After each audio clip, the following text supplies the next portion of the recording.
အားလုံးပဲမင်္ဂလာပါခင်ဗျာဒီနေ့ကျွန်တော်မိတ်ဆက်ပေးသွားမယ့်အကြောင်းအရာလေးကတော့ကျွန်တော်တို့ဖုန်းတွေထဲမှာရှိတဲ့ zip file တွေကိုဘယ်လိုဖြည့်ရမှမသိဘူးဆိုတဲ့မိတ်ဆွေတွေရဲ့နောက်နီးတော့သိတယ်ဖြည့်တဲ့အခါမှာ error တက်တယ်ဆိုတဲ့မိတ်ဆွေတွေအတွက်ကိုကျွန်တော်ကဒီနေ့နီလန်ကောင်းလေးတစ်ခုနဲ့မျှဝေပေးသွားမှာဖြစ်ပါတယ်ကျွန်တော်ဘာလုပ်တာလေးကိုလုပ်ပေးလဲဆိုတော့ကျွန်တော် Telegram နဲ့ Viber နဲ့မှာကျွန်တော် zip file လေးတွေတင်နေတဲ့ channel လေးရှိတယ်အဲ့ channel လေးမှာ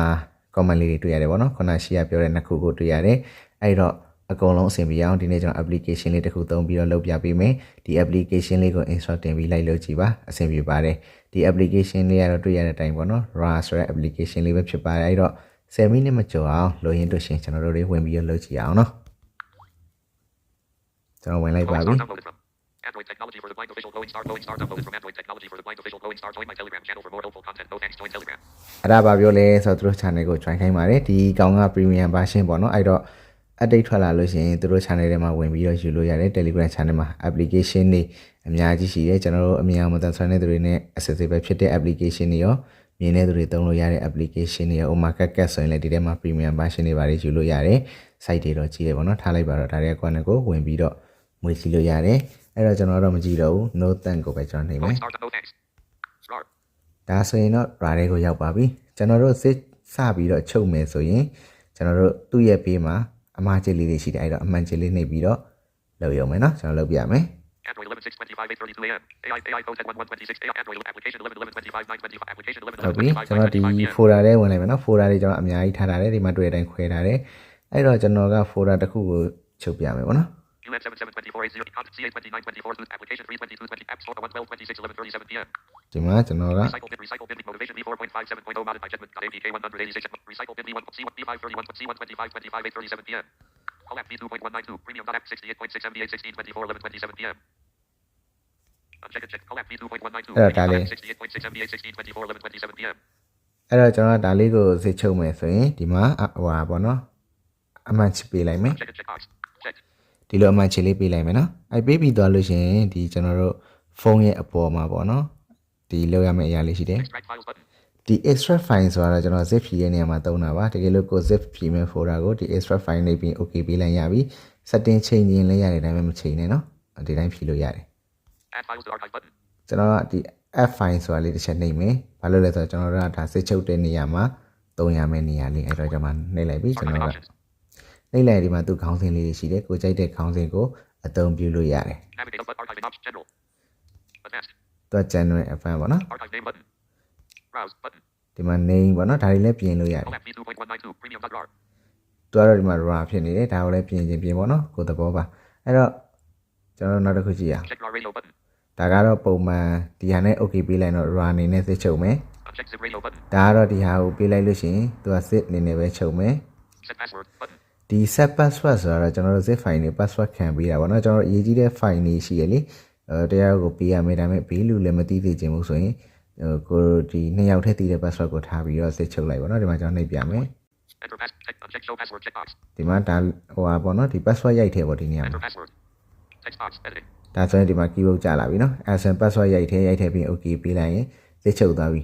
အဲနောက်တစ်ခါစစ်ဖြည့်မယ်ဆိုရင်ကျတော့အဲ password ကိုပြန်ထည့်ပေးရမယ်နော်အဲ့ဒါမှပဲစိတ်ကဖြည့်လို့ရမှာအလွယ်တကူ okay ပေးအောင်လည်းမရတော့ဘူးเนาะတကယ်လို့စစ်ဖြည့်ရအောင်နှိပ်လိုက်ပြီဆိုတော့ ਨੇ ဒီစာရိုက်တဲ့ add ပေါက်ကြီးကြာလိုက်လိမ့်မယ်အဲ့ဒါဆိုလို့ရှိရင်ခဏကျွန်တော်ပေးခဲ့တဲ့ password ကိုရိုက်ထည့်ပြီးရင် okay ပေးလိုက်ရင်ပြီးပြီဒါတော့လုံးဝပြတော့เนาะနောက်တစ်ခုကဒါကြတော့ဗာလဲဆိုတော့ကျွန်တော်တို့ဒီ zip ချုပ်ပြီးတာ ਨੇ ကျွန်တော်တို့ folder ကြီးကိုဖြတ်ထားခဲ့မယ်ဥပမာကျွန်တော်တို့က zip file နဲ့တင်ကျင်နေဗျာဒီ file ကို folder နဲ့မချန်ကျင်ဘူးဆိုရင်ပုံမှန်အားဖြင့်ဆိုရင်ကျွန်တော် zip ချုပ်ပြီးလို့ရှိရင်အဲ့ folder ပြန်ဖြည့်ရမှာရှိရလေ zip file တော့ယူမယ် folder ဖြတ်မယ်ဆိုရှိရဒါပေမဲ့ဒီကောင်အဲ့လိုမဟုတ်တခါတည်းနဲ့ကျွန်တော်ဒီဟာပေးထားကြလို့ရတော့ကျွန်တော်ဒါလေးပေးလိုက်မယ်ဒါလည်းလုပ်လို့ရနော်ဒါအသေးစိတ်ဒါတော့ကျွန်တော်လုပ်မပြတော့ cancel profile နောက်တစ်ခု hash ရှိမယ် okay အဲ့တော့ကျွန်တော် okay ပဲပေးလိုက်မယ်နော်ဒါဆိုရင်တော့သူလုပ်နေပြီသူက file size နည်းနည်းကြီးတယ်လို့တော့ဆောင်းရတယ်သွားနေပါနော်ကျွန်တော်ဒီ application လေးကိုကျွန်တော်ရဲ့ဆိုင်ရာ channel လေးမှာတင်ပေးထားမယ်နော် Telegram တင်ပေးမယ်နောက်Viber မှာတင်ပေးပါမယ်လို့ခုနမေးတဲ့ channel ကိုလည်းကျွန်တော်ဒီ application လေးရဲ့အခုလုပ်တဲ့ video ကိုကျွန်တော် ပေါ်အောက်လေးတင်ပေးထားပါမယ်အဲ့ဒါလေးကြည့်ပြီးလိုက်လုပ်ပြီးဖြည့်ကြည့်ပါအဆင်ပြေပါလိမ့်မယ်ဟိုဖုန်းမှာ default လုပ်လို့ရတယ်ဖုန်းမှာ default လုပ်တာကြတော့နောက်တစ်ပိုင်းမှပြပေးမယ်ဖုန်းတစ်လုံးနဲ့တစ်လုံးကမတူဘူးဆိုတော့ဒီ software သုံးလို့တာတော့အတူတူပဲပေါ့နော်ဖုန်းတစ်လုံးနဲ့လုံးကျွန်တော်သိသလောက်ဆိုရင် Samsung နဲ့ Oppo တို့ဒီအကုန်လုံးမီတို့ဆိုရင်မတူတတ်ဘူးပေါ့နော်နည်းနည်းလေးတော့ဝဲတတ်တယ် Samsung ကတော့ရှင်းနေပေါ့နော်ဒါသူ့ဟာနဲ့သူပါပဲကောင်းတယ်အကုန်လုံးတော့လေဟိုကိုလောက်တက်ဖို့ပဲလိုတာလေနော်ဘာပဲဖြစ်အဲ့တော့ဒီမှာကျွန်တော်ကြည့်အောင် Collab V2.192 premium.rar 54.2 MB 112 26 11 52 PM ဒီမှာတော့ zip file လေးဖြစ်သွားပြီဒါဆိုလို့ရှိရင်ကျွန်တော်တို့ကသူ့ကို uncheck checkbox နှိပ်ကြည့်လို့ရှိရင်လည်းရတယ်ဒီမှာကျွန်တော်လည်း 54 reading archive contents uncheck check Collab V2.192 premium.rar ဒီမှာနော် check check Collab V2.192 premium.app 68.6 MB 16 24 11 27 PM အဲ့လိုလေးဖြစ်သွားပြီအဲဆိုလို့ရှိရင်ကျွန်တော်တို့ zip ဖြည့်လို့ရပြီပေါ့နော်ဘယ်နဲ့ကျွန်တော်တစ်ချက်ထွက်မယ် Collab V2.192 premium.uncheck checkbox ဒီကောင်လေးကိုအမှန်ချပေးလိုက်မယ်နောက်ပြီးတော့ကျွန်တော်ဒီမှာ delete files and folders button ဒီဟာကိုဖြတ်လို့လည်းရနော် extract files button extract file ကျွန်တော်နှိပ်မယ် extraction options နှိပ်ပြီးတော့လည်းရှင်ဒီမှာတော့ပြင်လို့ရတဲ့ຢာတွေအများကြီးရှိတယ် extraction op destination browse /storage/emulated check dashboard uncheck override without check dashboard /storage/emulated /0/application/a/c/collab v2.192 premium ဒါကတော့သူ့ folder ရှိနေတဲ့နေရာ folder ပတ်လမ်းကြောင်းတွေပါလေရွေးလို့ရမယ်ထင်တယ်ဒါကတော့ကျွန်တော်ဆန်းမကြည့်ဘူးကျွန်တော်ဒီထဲပဲတောက်လျှောက်ဖြည့်တယ် check dashboard before override radio button uncheck override without prompt uncheck skip existing files radio button ဒီမှာပြဒါတွေအများကြီးပဲကြည့်မနေတော့နဲ့လေဘာလို့လဲဆိုတော့10မိနစ်ကျော်သွားရင်ကျွန်တော် TikTok မှာတင်မရအဲ့တော့ okay ပေးလိုက်မယ် extracting from Collab v2.192 extracting it's folder/storage/emulated open navigation panel button ဒါဆိုရင် Collab v2.192 premium.app 68.6 MB 16 24 11 27 PM နော်နော် check checkbox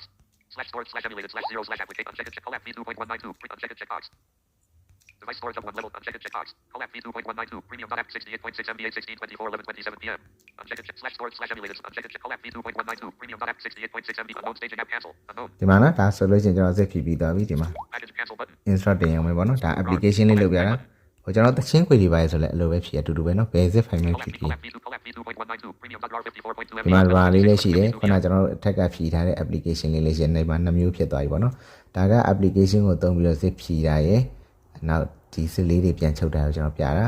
ဟို folder ချုပ်လဲရဒါမှမဟုတ်အခုလိုပေါ့နော်ဒီတစ်ခုချင်းချုပ်ချင်းလဲရတယ်ဒါကတော့ကိုယ်ကနေကိုယ်ပဲလုပ်ကြည့်ပေါ့လေကျွန်တော်ကတော့တူတူကြီးလုပ်စေရတော့လည်းမလိုဘူးအဲ့တော့နောက်တစ်ပိုင်းမှာတော့ကျွန်တော်ကဒီဖုန်းထဲကနေပြည့်စစ်ချုပ်တဲ့ဟာလေးပြပေးမယ်ဖုန်းတစ်လုံးနဲ့တစ်လုံးကမတူဘူးဆိုတော့နည်းနည်းတော့ကွဲနိုင်တာပေါ့လေနော်အဲ့တော့ကျွန်တော်တို့ဒီဘိုင်းမှာတော့ဒီလောက်ပါပဲအဆင်မပြေတာလေးရှိရင်တော့လည်းနားလည်ပေးပါလို့ပြောနေတော့ဆက်လိုက်ပါတယ်ခင်ဗျကျေးဇူးပါ